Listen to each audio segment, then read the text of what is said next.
नमस्कार दोस्तों, 13 दिसंबर 2022 के डेली न्यूज़ एनालिसिस और एडिटोरियल एनालिसिस में आपका स्वागत है। सबसे इंपॉर्टेंट न्यूज़, इंडिया और चाइना के सोल्जर्स के आपस में बीच भिड़ाव हुआ है। यांगसे तवांग में, अरुणाचल प्रदेश में चोटें आई हैं दोनों साइड पे। भारतीय साइड पे जितने सोल्जर्स को चोट आई, उससे बहुत ज़्यादा सोल्जर्स को चाइनीज साइड पे चोट आई है। अब चाइना की तरफ से तो कोई ऑफिशियल नंबर निकल के आएगा ही नहीं, भारत की तरफ से यहाँ पे कुछ ऑफिशियल नंबर निकल के आ रहा है। इसके बारे में मैंने कल ऑलरेडी एक वीडियो बना के डाल रखी है, आप चाहें तो एक बार देख लें, यहाँ पे भी थोड़ी बात कर लेंगे। 2022 में पहली बार नवंबर में जो रिटेल इन्फ्लेशन है वो 6% से नीचे गया, इसके बारे में बात करेंगे। एनर्जी कंजर्वेशन बिल को राज्यसभा में अप्रूवल मिल गया है, इसके बारे में बात करेंगे। नेशनलिस्ट कांग्रेस पार्टी के मेंबर ऑफ पार्लियामेंट ने यह बताया है कि भले ही रेयर डिजीजेस को लेके एक पॉलिसी भारत सरकार ने रिलीज की है, बट उस पॉलिसी का किसी को भी कोई फायदा नहीं मिला है, इसको देखेंगे। यूनिसेफ की रिपोर्ट के हिसाब से येमेन में 2015 से लेकर अब तक 11,000 से ज़्यादा बच्चों की मौत हो चुकी है। फिर एडिटोरियल्स में पब्लिक हेल्थ में इंडिविजुअलिज्म, बिग टेक को हैंडल करने के लिए क्यों हमें एक्स एंटे रेगुलेशन की जरूरत है। फिर ये जो हिमाचल प्रदेश में कांग्रेस की सरकार बनी है, इसको लेके एक आर्टिकल है। साइक्लोन मैंडोस आया था तमिलनाडु के पास, हम साइक्लोन्स के लिए किस हद तक तैयार हैं, इसके बारे में। और पॉलिटिक्स ऑफ नेशनल रिन्यूअल, तो लगभग 5 आर्टिकल्स मैं यहाँ पे आपके साथ डिस्कस करने वाला हूँ। ये 5 आर्टिकल्स यहाँ रेलिवेंट लग रहे हैं। शिव शक्ति, भीम शक्ति, पॉसिबिलिटी, ये उतना मुझे रेलिवेंट लगा नहीं, इसलिए मैंने यहाँ पे डिस्कस नहीं किया। तो 5 आर्टिकल्स मैं आपके साथ डिस्कस करूँगा। आगे बढ़ने से पहले वीडियो पे लाइक का बटन, दोस्तों चैनल को अब तक शेयर और सब्सक्राइब नहीं किया कर लीजिए। इंस्टाग्राम पे फॉलो कर लीजिए, आपसे जुड़ने की कोशिश करता हूँ। टेलीग्राम ग्रुप ज्वाइन कर लीजिए, वहाँ पे लेक्चर की PDF और नोटिफिकेशन दोनों मिल जाएगी। ज़्यादा से ज़्यादा लोगों के साथ लेक्चर को शेयर करें, ओवरऑल इस लेक्चर को यूट्यूब के एल्गोरिदम में प्रमोट करने के लिए। Word of the day, over my dead body. कहते ना कि अगर ये करना है तो मेरी लाश के ऊपर से करना, मतलब ओवरऑल ये मैं होने नहीं दूंगा। मेरी जितनी ताकत है उतनी मैं लगा दूंगा इस चीज को रोकने में। वो नवाजुद्दीन का डायलॉग है ना, तुझे जाना है जा मेरी लाश पर से चली जा। तो मतलब ओवरऑल अगर तुम कुछ करोगे तो मैं तुम्हें वो करने नहीं दूंगा। मेरी हद में जितना है मैं उतना तुम्हें उस चीज को करने से रोकूंगा। मतलब आप किसी चीज को बहुत ही ज्यादा डिसलाइक करते हो और आपके लिए जो भी पॉसिबल है वो आप करोगे उसको होने से रोकने के लिए। तो ओवर माई डेड बॉडी, इसका ये मतलब निकल के आता है। ठीक है, जैसे सेंटेंस में म्यूजिक देखो तो she moves into her home over my dead body, मतलब वो मेरे घर में तभी आएगी अगर मैं नहीं रहूंगा। मतलब मैं तो नहीं होने दूंगा उसको, घर में नहीं आने दूंगा, मैं इतना उसे नापसंद करता हूँ। ठीक है भाई, चलिए पहली news, GS paper 3 security challenges in border areas. Indian and Chinese soldiers clash near Arunachal border. तो भैया इंडियन और चाइनीज सोल्जर्स को माइनर इंजरीज आई है। लड़ाई कहाँ पे हुई है? Line of actual control Tawang sector, यांगसे के पास, अरुणाचल प्रदेश में। लगभग 20 इंडियन सोल्जर्स को चोटें आई हैं और उससे बहुत ज्यादा चाइनीज सोल्जर्स को चोटें आई हैं। उसके बाद दोनों साइड के कमांडर्स ने बैठ के एक फ्लैग मीटिंग की। इशू को स्ट्रक्चर मैकेनिज्म के हिसाब से यहाँ पे डिस्कस किया गया और ओवरऑल फिर दोनों ही तरह के सोल्जर्स अपने अपने बेस पे वापस लौट चुके गए। इस प्रकार के ट्रांसग्रेशन का ट्रेंड बहुत पहले से देखा जा रहा है। पहले इसको इतना रिपोर्ट नहीं किया जाता था, भारतीय एडमिनिस्ट्रेशन भी इसको इतना सीरियसली लेता नहीं था, क्योंकि चाइनीज सोल्जर्स आते थे, थोड़ा कैंप करते थे, वापस लौट जाते थे। लेकिन अब जब से ये LAC का स्टैंड ऑफ हुआ है 2020 से, हमारे देश की सरकार के लिए भी ये एक डिग्निटी का इशू हो गया है, देश की नेशनल सोवरेनिटी का इशू हो गया है। अब चाइनीज सोल्जर्स के ट्रांसग्रेशन को बहुत सीरियसली लेता है इंडिया, और ये चीज़ यहाँ पे देखने को मिली। इससे पहले जो सबसे वायलेंट इंसिडेंट हुआ था वो 15 जून 2020 को हुआ था, जब हमारे 20 जवान शहीद हो गए थे गलवान वैली में इंडियन धरती को प्रोटेक्ट करते हुए। तो इस कंटेक्स्ट में अगर आप देखो तो इस प्रकार के इंसिडेंट्स बहुत ही ज़्यादा अनफॉर्चुनेट हैं।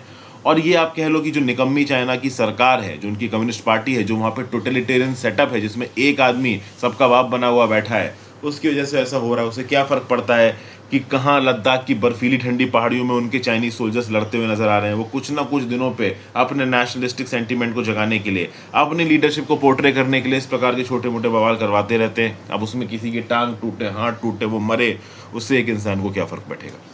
ठीक है, तो भैया इंडिया और चाइनीज ट्रूप्स डेकेड से इस इलाके में पेट्रोलिंग कर रहे हैं, एक दूसरे के सामने फेस ऑफ करते हैं। नॉर्मल कंडीशंस में कभी ऐसा होता कि हाँ भाई चाइनीज सोल्जर आते हैं, इंडियन सोल्जर्स बोलते हैं वापस जाओ, बैठ के दोनों बातचीत करते, चिकन अगन फाड़ते, वापस लौट जाते। लेकिन अब चीज़ें ग्राउंड लेवल पे बहुत हद तक बदल गई हैं। 1962 में भी एक जंग हुई थी, उस जंग के ऊपर कुछ फिल्में बनी हैं। कोई फिल्म मुझे इतनी एक्स्ट्राऑर्डिनरी नहीं लगी कि मैं आपको रिकमेंड करूँ कि आप देखो, बट इस समय पे जो फेस ऑफ होगा वो फेस ऑफ काफ़ी वायलेंट होने वाला है, क्योंकि 15 जून 2020 की यादें देश के लोगों के दिलों में भी हैं, हमारे पॉलिटिशियंस, लॉ मेकर्स के दिलों में भी हैं, साथ साथ सोल्जर्स के दिलों में भी हैं। तो किसी भी प्रकार का ट्रांसग्रेशन अब इंडिया बर्दाश्त करेगा नहीं, ये चाइनीज़ को बहुत ढंग से पता चल गया है और एक रिवीजन भी हो गया उनको अभी तवांग में। ठीक है भाई, तो ये सब चीज़ें हैं। पूरे अरुणाचल प्रदेश में road, infrastructure, bridges, tunnels, habitats बहुत तेजी से बना रहा है, बहुत ज़बरदस्त तरीके से बना रहा है इंडिया। अपर दिबांग वैली रीजन, अच्छा ये जो तवांग वाला इलाका, यहाँ पे LAC को लेके कुछ परसेप्शन है, परसेप्शनल चेंजेस हैं, जिसकी वजह से कभी कभी ये जो चाइनीज़ पर्सनल्स हैं वो इंडियन साइड के अंदर आ जाते हैं, लेकिन हम ओवरऑल उनको वापस भेज देते थे, वो वापस चले जाते थे। इस बार बड़ी तादाद में आए। पहले छोटी छोटी टुकड़ियाँ पेट्रोलिंग करती थी, 40 सोल्जर, 50 सोल्जर, 70-80 सोल्जर, अब 600-600 सोल्जर्स एकदम इकट्ठे आते।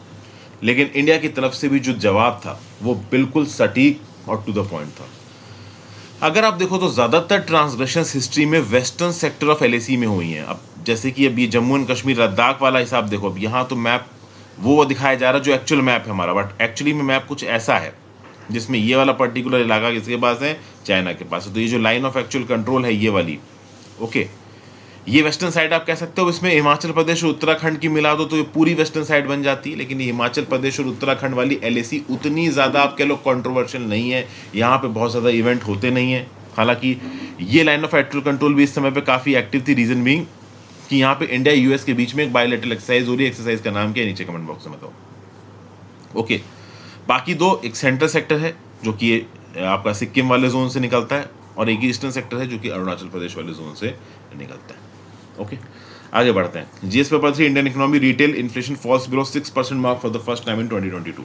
तो भैया नवंबर में रिटेल CPI पहुंच गया 5.88%, अक्टूबर में 6.77% था। पहली बार पिछले कई महीनों में, लगभग पिछले 1-1.5 साल में जो इन्फ्लेशन है वो 6% मार्क से नीचे गया है। कंज्यूमर प्राइस इन्फ्लेशन की बात कर रहा हूँ, कंज्यूमर प्राइस इंडेक्स की बात कर रहा हूँ। जो अपर टॉलरेंस लिमिट सेटअप की गई है RBI के द्वारा वो है 4 ± 2%, मतलब 6% से ज़्यादा इन्फ्लेशन नहीं जाना चाहिए, लेकिन पिछले 1 साल से 6% से ज़्यादा ही जा रहा है। इस बार नवंबर 2022 में 6% से थोड़ा कम गया है। हालांकि ऐसा बताया जा रहा है कि दिसंबर में फिर से 6% के ऊपर चला जाएगा।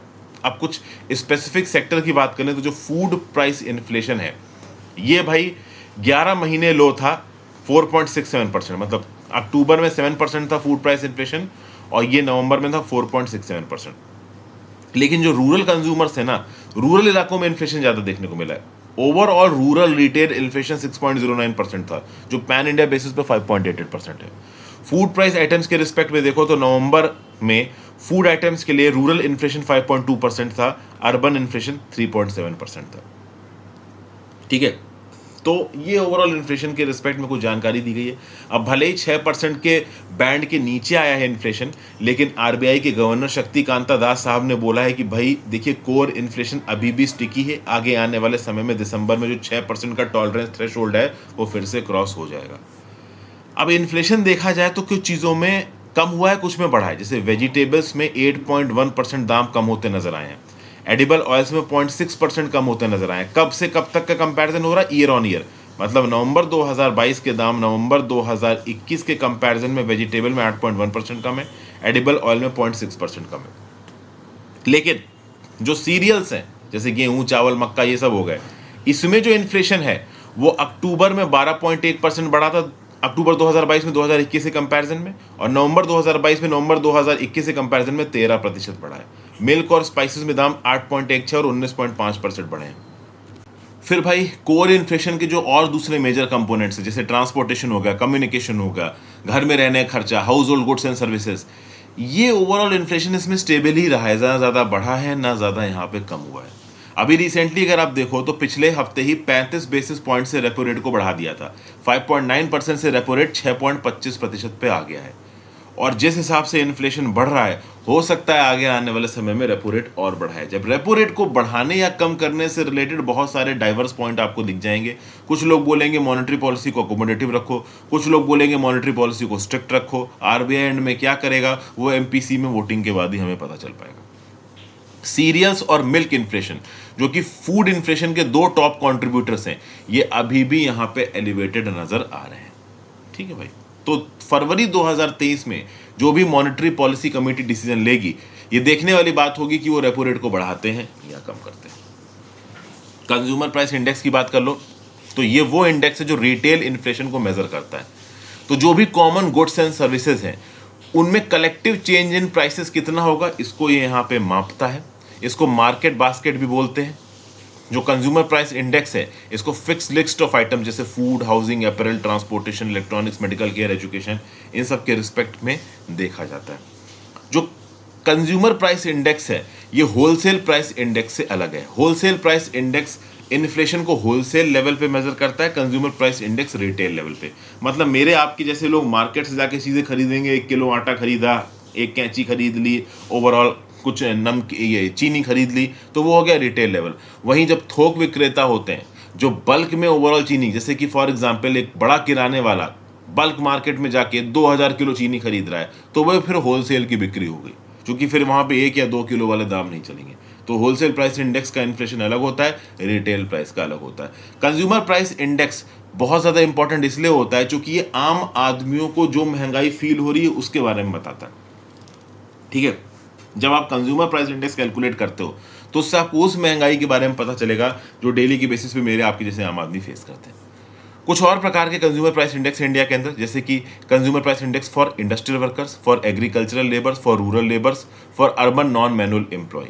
इसमें से अर्बन नॉन मैनुअल एम्प्लॉय का डाटा रिलीज करता है ministry of statistics and programme implementation. बाकी तीनों प्रकार के industrial worker, agricultural labour, rural labour, इसका डाटा रिलीज करता है लेबर ब्यूरो, जो कि मिनिस्ट्री ऑफ लेबर के अंदर काम करता है। ये सब बेसिक चीज़ें मैंने आपको रमेश सिंह इकोनॉमिक्स में पढ़ाई हैं। अगर आपने वीडियोस नहीं देखी है मेरी रमेश सिंह इकोनॉमिक्स की, देख लीजिए, आपको काफ़ी कुछ वहाँ पे जानने को मिलेगा। Next news, GS paper 3, energy conservation. Government introduces energy conservation bill in Rajya Sabha. तो राज्यसभा ने पास किया है एनर्जी कंजर्वेशन अमेंडमेंट बिल। इस पर्टिकुलर बिल के through mandated use of non fossil sources की बात होगी, जैसे green hydrogen, green ammonia, biomass, ethanol for energy and food stocks, इन सब चीज़ों की यहाँ पे बात होगी। बेसिकली समझिए, एक चीज़ होती है तेल, ओवरऑल कोयला जला के आपने इलेक्ट्रिसिटी पैदा की।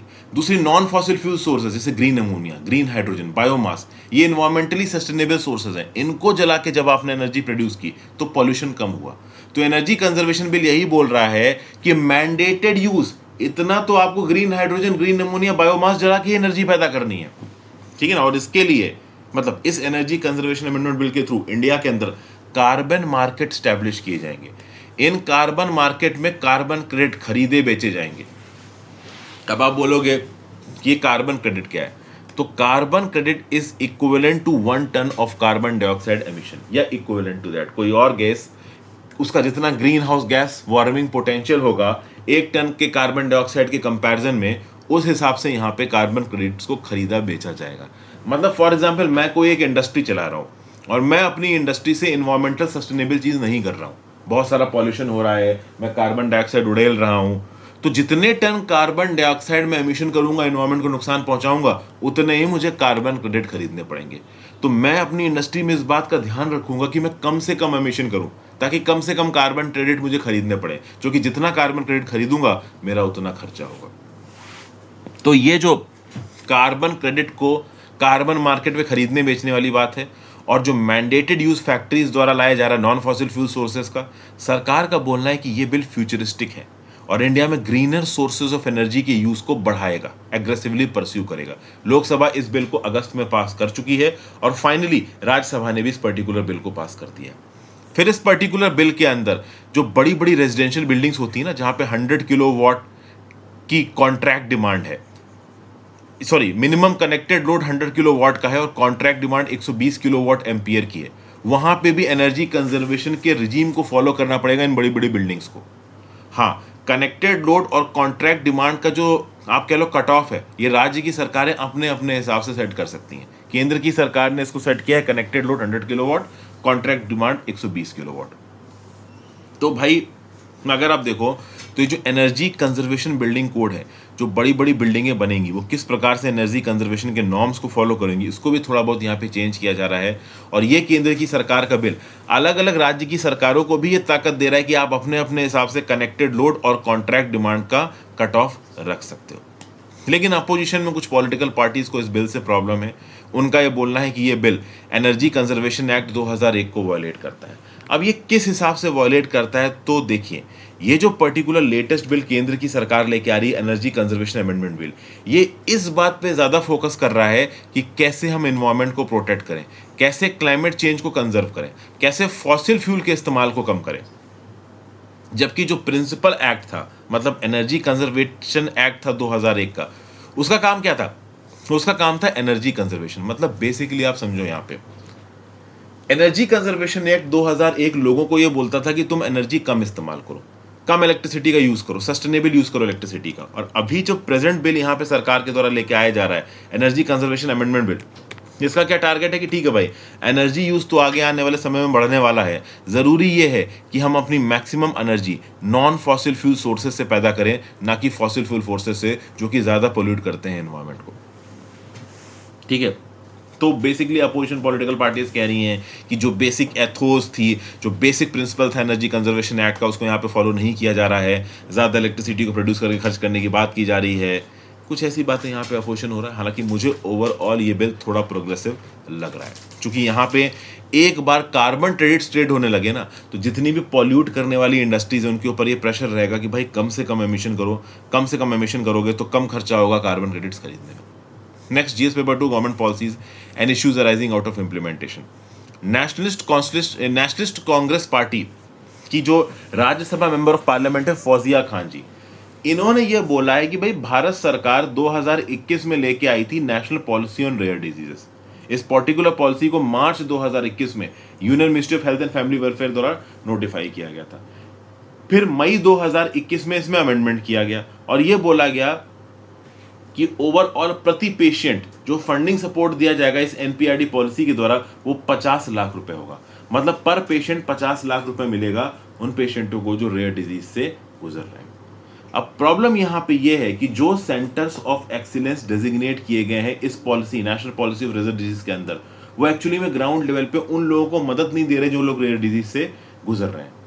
लगभग 415 पेशेंट्स, लार्जली चिल्ड्रन, जो कि रेयर डिजीज से डायग्नोज हुए हैं, वो फंडिंग का इंतजार कर रहे हैं, फंडिंग आ नहीं रही। कुछ लोग तो फंडिंग का इंतजार करते करते खत्म भी हो गए।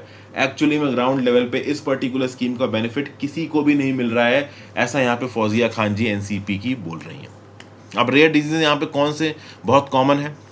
देखिए, रेयर डिजीज अपने आप में रेयर है, बट रेयर डिजीजेज में भी अब अगर आप रेयर डिजीज की बात करो तो 6000 से 8000 क्लासिफाइड रेयर डिजीजेज हैं, जिसमें से 5% से कम के लिए हमारे पास थेरेपीज अवेलेबल है। मतलब 5% से कम नॉन रेयर डिजीज के लिए हमारे पास इलाज अवेलेबल है, बाकियों के लिए इलाज अवेलेबल भी नहीं है। जिनके लिए थोड़ा बहुत इलाज अवेलेबल है वो है lysosomal storage disorder, Gaucher disease, Pompe disease, MPS 1 and 2, Fabry disease.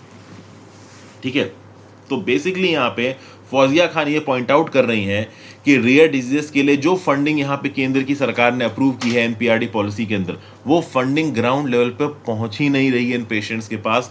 ये जो सेंटर ऑफ एक्सीलेंस एनपीआरडी पॉलिसी के अंदर डेजिग्नेट किए गए हैं, ये सही तरीके से काम ही नहीं कर रहे। तो इस बात पे केंद्र की सरकार का ध्यान लाने की कोशिश की है यहाँ पे फौजिया खान ने। रेयर डिजीज के बारे में कुछ और इन्फॉर्मेशन आपको बताता हूँ। 95% रेयर डिजीज का कोई भी अप्रूव ट्रीटमेंट नहीं है। अगर 10 पेशेंट्स को रेयर डिजीज होता है तो उसमें से एक से भी कम को डिजीज स्पेसिफिक ट्रीटमेंट मिलता है। रेयर डिजीजेस की अलग अलग परिभाषा है अलग अलग कंट्रीज में।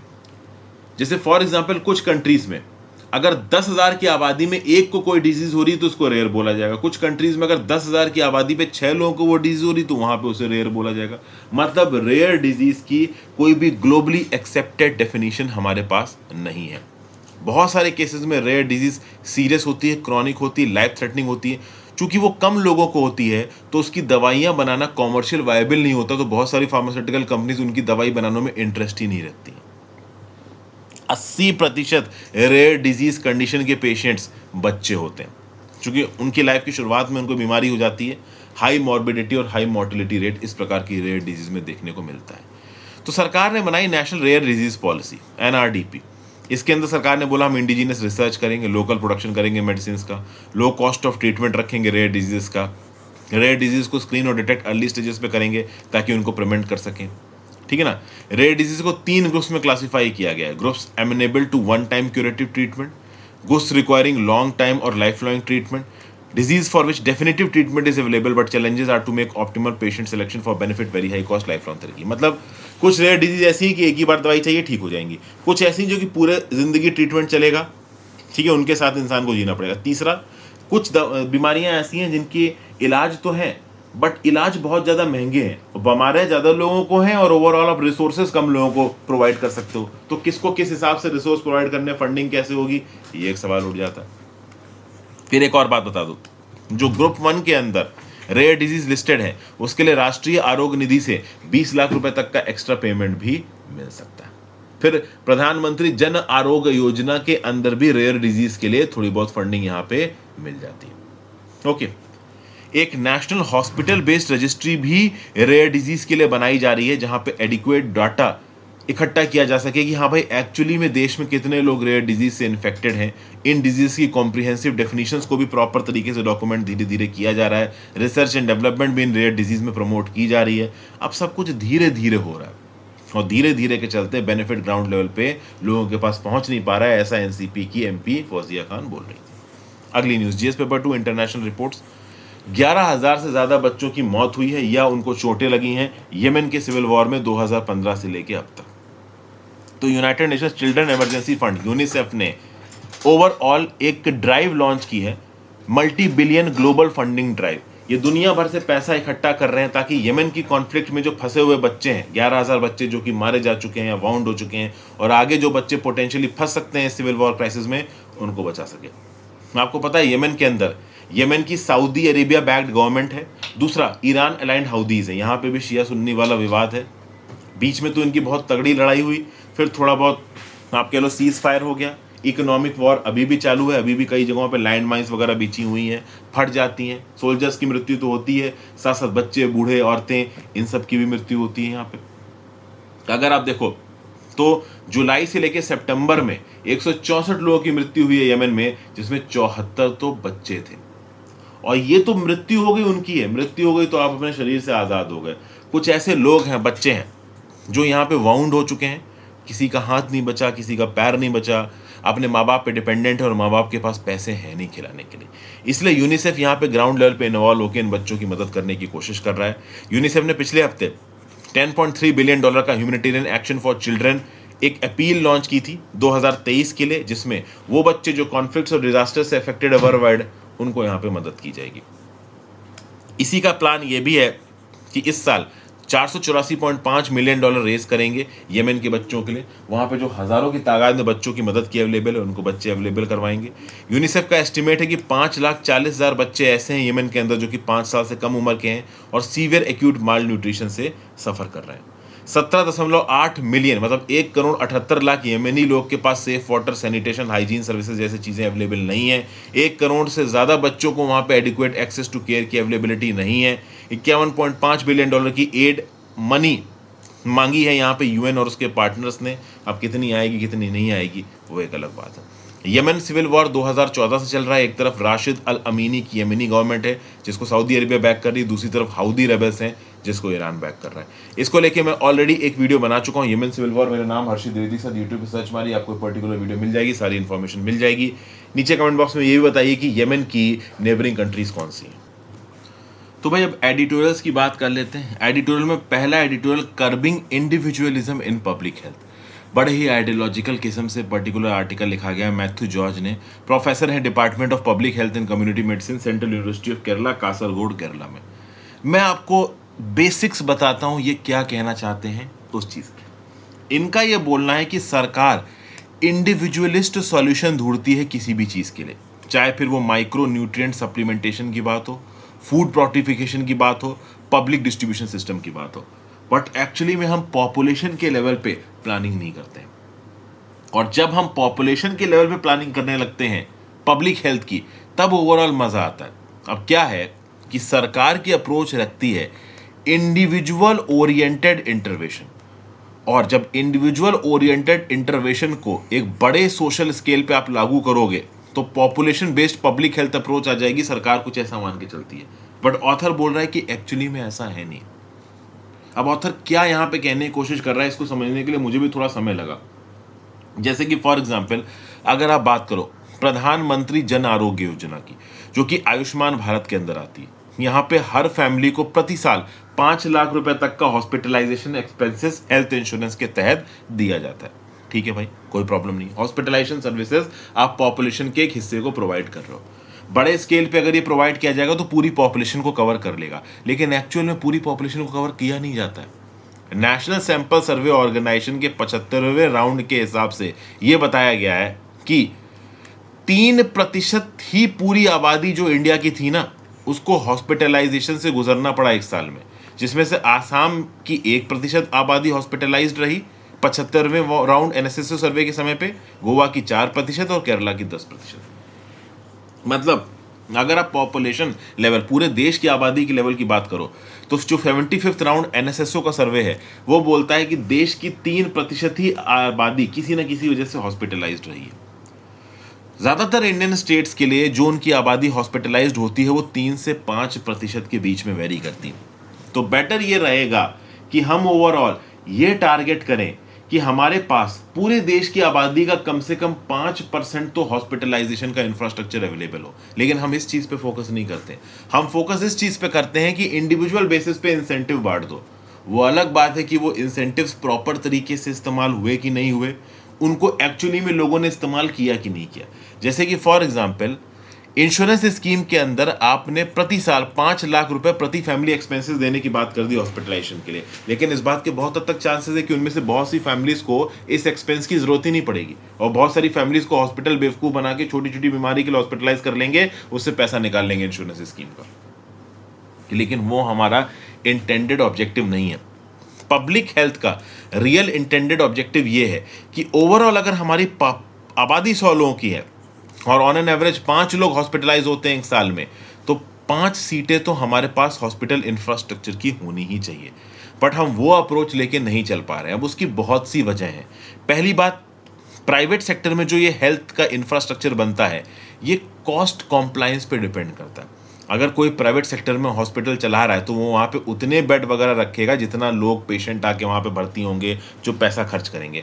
तो कभी भी प्राइवेट सेक्टर में जो हेल्थ सेक्टर है वो अपने प्रॉफिट कंसीडरेशन के आगे जाके पैसा इन्वेस्ट नहीं करेगा। वो उतने ही बेड्स बनाएंगे जितने लोग अफोर्ड कर सकते हैं उनके यहाँ के इलाज कराना, ठीक है ना। पब्लिक हेल्थ में एक लिमिट से ज़्यादा आप हेल्थ इंफ्रास्ट्रक्चर बना नहीं सकते। तो प्राइवेट सेक्टर के पास भी एक वजह रहे लोगों को एडमिट करने के लिए, इसने आपने यहाँ पे क्या किया, आपने ओवरऑल एक इंश्योरेंस स्कीम चालू कर दी 5 लाख रुपए प्रति साल हॉस्पिटलाइजेशन एक्सपेंसेस की। फिर ऑथर बोल रहा है कोरोना में भी यही हुआ।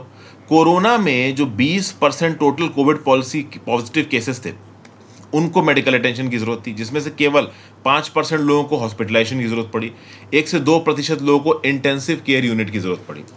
बेहतर मैनेजमेंट तब होता जब कम से कम 5% लोगों को हॉस्पिटलाइज करने का प्रॉपर इंफ्रास्ट्रक्चर होता हमारे पास, तो ज्यादा प्रॉब्लम देखने को नहीं मिलती। अब कोविड से रिलेटेड आपने स्कीमें बना दी, जन आरोग्य योजना बना दी, सब कुछ आपने बना दिया, बट एक्चुअली में बड़ी तादाद में जब लोग हॉस्पिटल में एडमिट होने पहुंचे तो हॉस्पिटल में सीटें ही नहीं बची थी। तो इंडिविजुअलिस्टिक अप्रोच रखने की बजाय सरकार को पब्लिक हेल्थ अप्रोच रखनी चाहिए। अगर सरकार को लगता है कि ऑन एन एवरेज 5% लोग देश की आबादी के हॉस्पिटलाइज हो रहे हैं, तो सरकार को इस बात को इंश्योर करना चाहिए कि कम से कम 5% लोगों के हॉस्पिटलाइजेशन का इंफ्रास्ट्रक्चर इंडिया के अंदर अवेलेबल हो। लेकिन सरकार वो अप्रोच लेके नहीं चलती है, सरकार इंडिविजुअलिस्टिक अप्रोच लेके चलती है। अब उसमें सरकार की भी मजबूरी है। 5% हॉस्पिटलाइजेशन इंफ्रास्ट्रक्चर अगर सरकारी हॉस्पिटल में आप बनाने पे आ जाओगे तो सरकार के लिए अवेलेबल फंड्स के हिसाब से फीजिबल होगा नहीं। और जैसे कि मैंने बताया कि प्राइवेट सेक्टर में जो हॉस्पिटल्स होते हैं वो प्रॉफिट मोटिव पे काम करते हैं, वो पब्लिक हेल्थ में मोटिव पे काम नहीं करते हैं।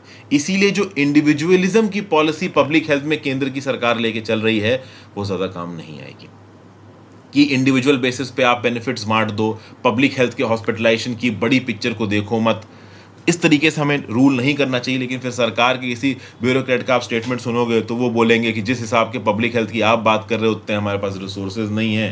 फिर बात वहीं पे घूम फिर के आ जाएगी जहाँ से हमने शुरू की थी। चलिए भाई, अगली news, big tech and need in India for x anti regulation. X anti regulation का मैं आपको मतलब समझा देता हूँ। मतलब बिग टेक इवॉल्व कर रहा है, डाटा सेक्टर इवॉल्व कर रहा है, हमारा टेक्नोलॉजी सेक्टर इवॉल्व कर रहा है, एवोल्यूशन के साथ साथ नई नई पॉसिबिलिटीज आ रही हैं। तो नई नई पॉसिबिलिटीज को एस्टिमेट करके, प्रिडिक्ट करके ओवरऑल उनके हिसाब से नियम कानून बनाना, रेगुलेशंस बनाना, इसको आप एक्स एंटी रेगुलेशन बोलते हो। अभी रिसेंटली इंडिया की anti trust body competition commission of India ने अक्टूबर में गूगल के ऊपर 1337 करोड़ की पेनल्टी इंपोज की।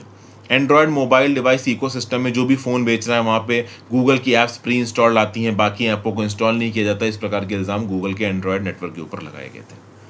तो देखा जाए तो कहीं ना कहीं इंडिया का कंपटीशन कमीशन ऑफ इंडिया अच्छा काम कर रहा है। इंडिया ने जब सीसीआई को स्टैब्लिश किया था इंडियन कंपटीशन एक्ट 2002 के अंदर, तो काम क्या था इसका कि भाई मार्केट्स में कंपटीशन को प्रोटेक्ट करना, प्रमोट करना, और कोई भी ऐसी एक्टिविटी जो कंपटीशन को हिंडर करती है उसको रोकना।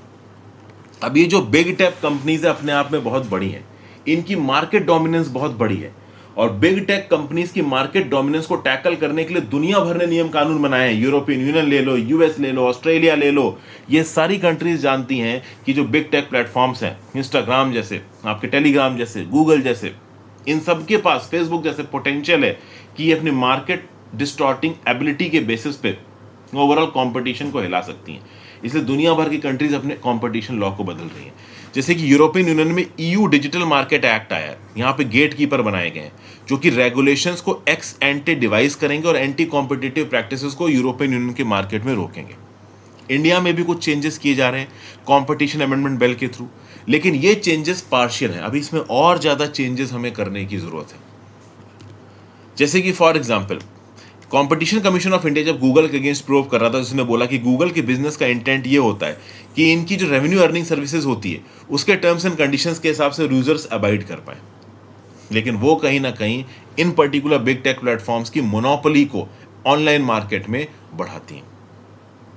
तो इसीलिए एक्स एंटे लेजिस्लेशन की अर्जेंट जरूरत है ताकि मार्केट फेलियर्स को प्रिवेंट किया जा सके, एंटी कॉम्पिटिटिव कंडक्ट को फ्यूचर में ही एस्टिमेट किया जा सके, उसको सही समय पे रोका जा सके, प्रेडेटरी प्राइसिंग जैसी चीज़ों को रोका। जैसे फॉर एग्जांपल अमेजन और फ्लिपकार्ट डीप डिस्काउंटिंग के लिए जानी जाती थी। अगर आपको याद होगा तो अमेजन पे एक सेलर हुआ करता था क्लाउड टेल, और क्लाउड टेल के सबसे अच्छे रिव्यूज़ थे, इसके प्रोडक्ट्स भी सबसे सस्ते बिकते थे, और आप बड़े स्केल पे, मैंने तो पर्सनली क्लाउड टेल के बहुत प्रोडक्ट्स खरीदे हैं।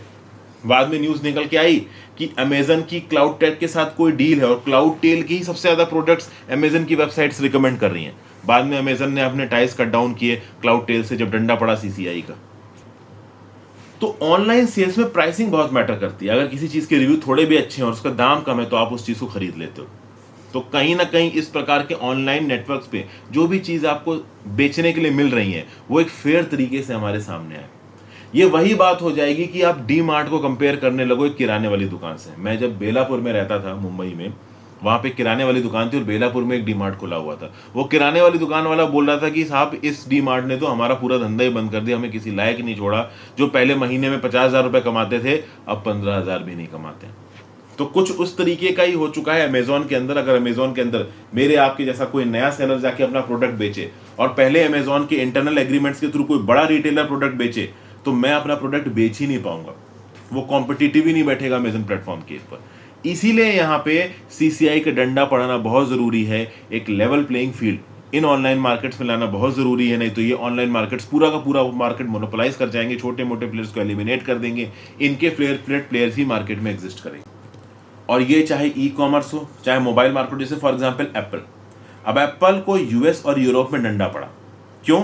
क्योंकि ये अपनी प्री इंस्टॉल्ड ऐप को लेके आ रहे थे फोनों के अंदर। रशिया ने तो एप्पल से ये तक बोला कि हमारी जो थर्ड पार्टी ऐप है वो भी तुम्हारे फोन में होनी चाहिए, तभी तुम रशिया में ऑपरेट कर पाओगे, नहीं तो ऑपरेट नहीं कर पाओगे।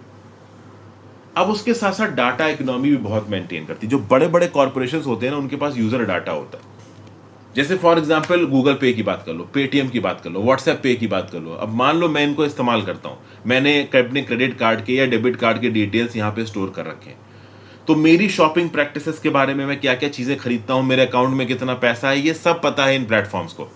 इसी प्रकार से इंडिया में जो और यूजर्स, आपकी जैसे यूजर्स इस्तेमाल कर रहे हैं इन प्लेटफॉर्म को, आपका भी डाटा है इन कॉर्पोरेशंस के पास। तो इस डाटा को किस हद तक ये बिग टेक कंपनियां गलत प्रकार से इस्तेमाल करेंगी, इसके ऊपर कोई चेक एंड बैलेंस नहीं है। तो वो चेक एंड बैलेंस यहाँ पे लाने की जरूरत है। इस डाटा के बेसिस पे ये बड़ी बड़ी big tech companies market distortion cause कर सकती हैं। ओवरऑल एंटी कॉम्पिटिटिव प्रैक्टिस के बेसिस पे हमारे सामने बाकी चीजों का ऑप्शन तक खत्म कर सकती हैं।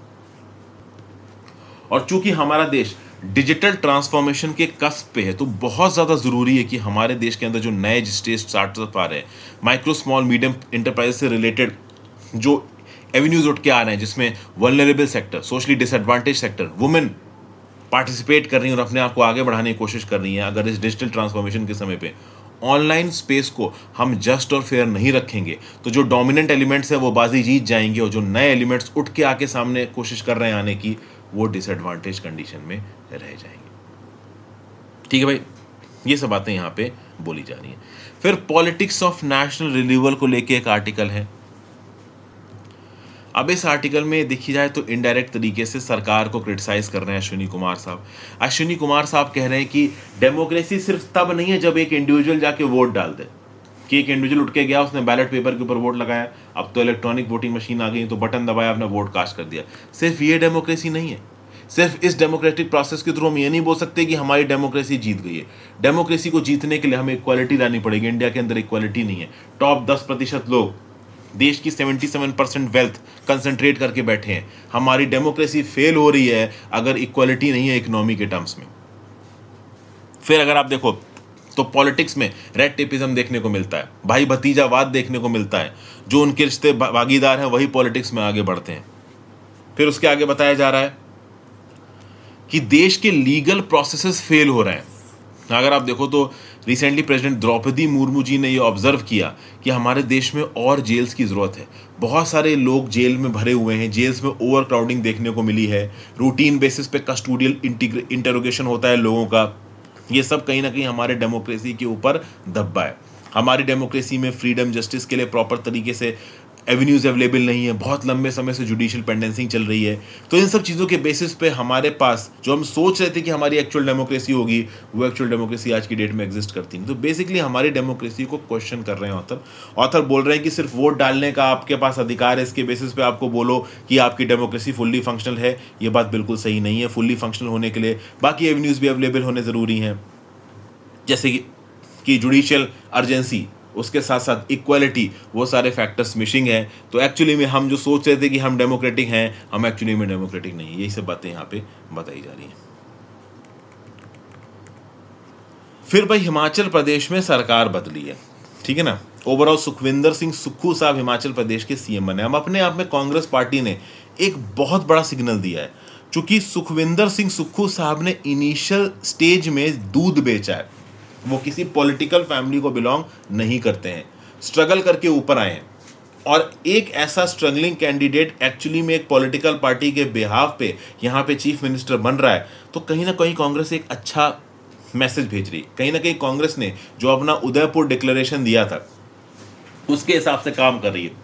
एक ऐसा इंडिविजुअल जो नीचे से उठा है, जिसने अपनी मेरिट को ग्राउंड लेवल पे इंप्लीमेंट करके दिखाया, उसको एक नेशनलिस्ट पार्टी की तरफ से, जिसके और भी फेवरेट कैंडिडेट्स होंगे हिमाचल प्रदेश के अंदर, उनके ऊपर वरीयता देके इसको चीफ मिनिस्टर बनाया गया।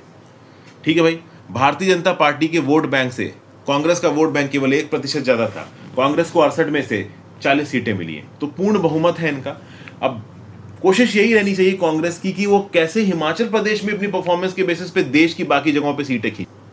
कांग्रेस ने एक और बहुत बड़ा प्रॉमिस किया है हिमाचल प्रदेश के इलेक्शंस में। वो प्रॉमिस ये है कि ये ओल्ड पेंशन स्कीम को वापस लेके आएंगे, एनपीएस स्कीम की बजाय। अभी के लिए हिमाचल प्रदेश के अंदर 1.5 लाख एम्प्लॉयज एनपीएस स्कीम के अंदर है, बट एक्चुअली में एनपीएस स्कीम को हटा के ओल्ड पेंशन स्कीम को लेके आ पाना अपने आप में मुश्किल बात है। कांग्रेस की तरफ से पहले वीरभद्र सिंह का राज था हिमाचल प्रदेश में। वीरभद्र सिंह की जो फैमिली है, जो लॉयलिस्ट हैं, उनके सामने स्टैंड अप होना पड़ेगा। तो सुखविंदर सिंह साहब को, जो ऑलरेडी डोमिनेंट एलिमेंट है कांग्रेस पॉलिटिक्स के हिमाचल प्रदेश में, उनके साथ टक्कर लेनी है। साथ साथ कांग्रेस के गवर्नेंस मॉडल को इवॉल्व करना है। साथ साथ लोगों के अंदर कांग्रेस का भरोसा जताना है। जब हिमाचल प्रदेश की कांग्रेस पार्टी अच्छा काम करेगी, तब जाके वो देश के दूसरे राज्यों में सरकार बना पाएगी, इलेक्शन जीत पाएगी। तो कहीं ना कहीं हिमाचल प्रदेश की परफॉर्मेंस के साथ ही कांग्रेस की बाकी स्टेट्स की परफॉर्मेंस जुड़ी हुई है।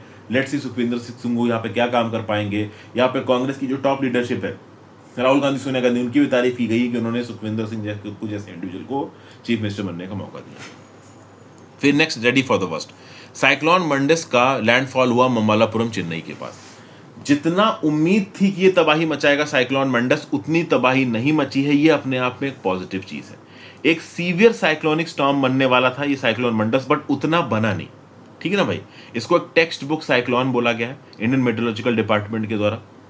साइक्लोन मंडस कुछ हद तक साइक्लोन वर्धा की तरह था। साइक्लोन वर्धा भी चेन्नई में लैंडफॉल किया था मिड दिसंबर 2016 में। अब एक्चुअली में साइक्लोन मंडस की जो बारिश थी ना, वो साइक्लोन वर्धा से ज्यादा थी। साइक्लोन मंडस की बारिश नॉर्थ तमिलनाडु के साथ साथ आंध्र प्रदेश के आसपास के इलाकों में भी पहुंची। तिरुवन्नमलाई डिस्ट्रिक्ट तमिलनाडु वेम्बकम और आंध्र प्रदेश की तिरुपति डिस्ट्रिक्ट के श्रीकालाहस्ती में तगड़ी बारिश हुई है। 25 सेंटीमीटर और 23 सेंटीमीटर की बारिश हुई है 24 घंटे के पीरियड में, जो कि बहुत ज्यादा होती है। लेकिन इस बार एक अच्छी बात यह थी कि तमिलनाडु की जो लोकल एडमिनिस्ट्रेशन थी, जो डिजास्टर मैनेजमेंट टीम थी, वो बिल्कुल तैयार थी। मिडनाइट के समय पे साइक्लोन कोस्ट पे आया, बहुत सारे ट्रीज स्ट्रक्चर्स गिरे, लेकिन आम लोगों की जिंदगी में फर्क नहीं पड़ा। सरकार यहाँ पे पहले से तैयार थी, लोगों को वल्नरेबल जगह से रिलोकेट कर दिया गया था। ओवरऑल डिजास्टर मैनेजमेंट के सारे एवेन्यूज तैयार बैठे थे। जो जाने गई हैं इस बार बहुत कम है, 5 हैं। ओवरऑल इस प्रकार के मैग्नीट्यूड में ज़्यादा जाने जाती हैं, फिर भी सरकार ने यहाँ पे डैमेज को कम किया है। नवंबर 2021 में ओवरऑल जो चेन्नई डूब गया था पूरा, उस समय पे सरकार को काफ़ी गालियाँ पड़ी थी। तो उसके बाद से तमिलनाडु गवर्नमेंट पूरी तरीके से तैयार थी, क्योंकि इस प्रकार के डिजास्टर्स में जब जान माल का ज़्यादा नुकसान हो जाता है तो सबसे ज़्यादा गालियाँ सरकार को खानी पड़ती है। तो सरकार किसी भी प्रकार से यहाँ पे कॉम्प्रोमाइज्ड और कैलेस नहीं नजर आ सकती है। इसलिए डिजास्टर मैनेजमेंट के अपरेटस और राज्य की सरकार ने मिलकर यहाँ पे बहुत अच्छा काम किया। एक और बात ये बोली जा रही है कि जो बिल्कुल कोर अर्बन हैबिटेड इलाके हैं, वहां पे ज्यादा पानी नहीं बरसा है। अगर वहां पे ज्यादा पानी बरस जाता तो आउटलेट ड्रेनेज नहीं मिलता, फ्लड्स और एक्सट्रीम हो सकते थे।